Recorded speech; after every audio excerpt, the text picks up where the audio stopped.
Have you ever stopped to think about how the world right outside your door, the land, the weather, the very ground you walk on, actually shapes everything about your life, from the food you eat to the songs you might sing? Well, today, that's exactly what we're diving into, how different lands create completely different lives. I mean, this really makes you think, doesn't it? Whether it's mountains or coasts or deserts, each one poses this big question. How does the place you call home actually define who you are? So we're going to explore this whole idea through the eyes of a few young travelers who are sharing their amazing holiday stories from some very, very different corners of the world. So think of this as a journey, and our guides are these young travelers. We're going to venture into the endless sands of the desert. We'll feel the ocean spray on the coast, and then we'll climb up to the dizzying heights of the mountains. All of it just to see how these places create such unique ways of life. All right, first stop, the desert. It's a place of stark, incredible beauty, where life has adapted to the heat and the scarcity of water in some really fascinating ways. So our first guide is Ritika, and she's taking us to the huge deserts of Rajasthan. Just picture this scene for a second. Endless, rolling sand dunes, these unique villages with mud houses built specifically to stay cool in that crazy heat, and of course, the camel, an animal that is absolutely essential for survival out here. Every single detail of life here is a direct response to the desert. The mud houses, they're like natural air conditioning. And to save every last drop of rain, they use something called tankas, which are these large underground water storage tanks. The culture's just as amazing. From the vibrant clothes that protect you from the sun to the incredible, soulful music of the sarangi, a stringed instrument that sounds like it was made to be carried on the desert wind.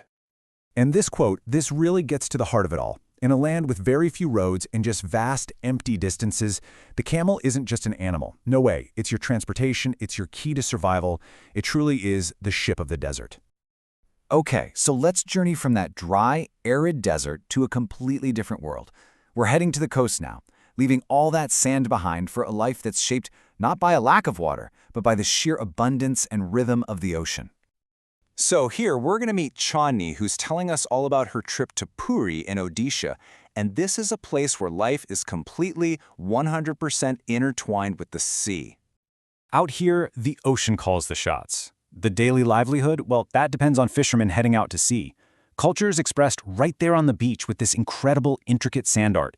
Even religious life is deeply connected, using shankh or conch shells in worship and celebrating the gigantic Rath Yatra chariot festival that brings thousands of people right to the shore. But, life by the sea isn't always perfect and calm.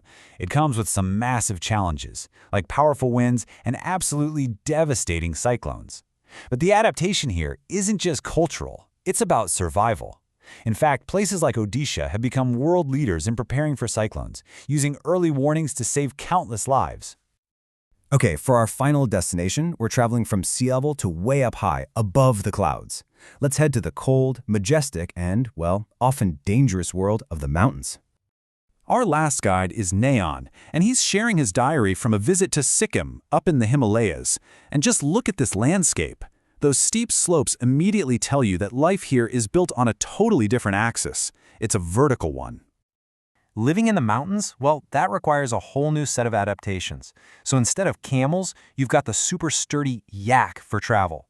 Houses are built from wood and they have sloping roofs, which makes a lot of sense for shedding all that heavy snow. Traditional clothing like the baku, it's this warm wraparound cloak, is absolutely essential. And the culture is so vibrant, with festivals like Lusong, the New Year celebration, which features these incredible Cham masked dances. And of course, the mountains have their own dangers. The extreme cold is a constant battle, and those same steep slopes that are so beautiful, they're prone to landslides, which is a really serious threat that these communities have to be prepared for all the time.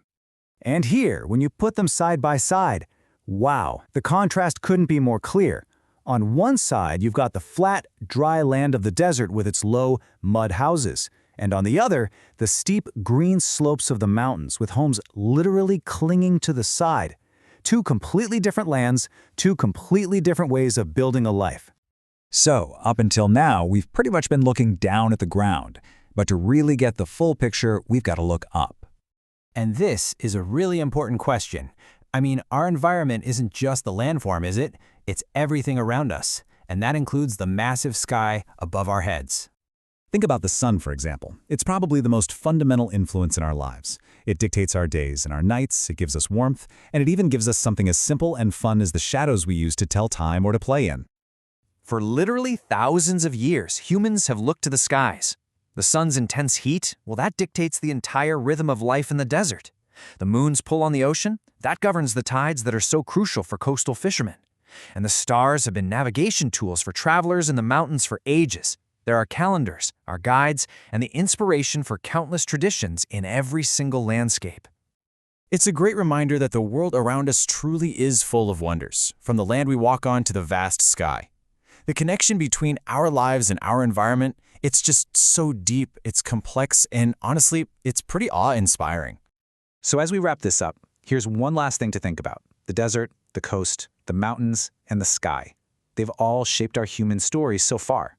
The question we have to ask ourselves now is, what story will we, in turn, write for them?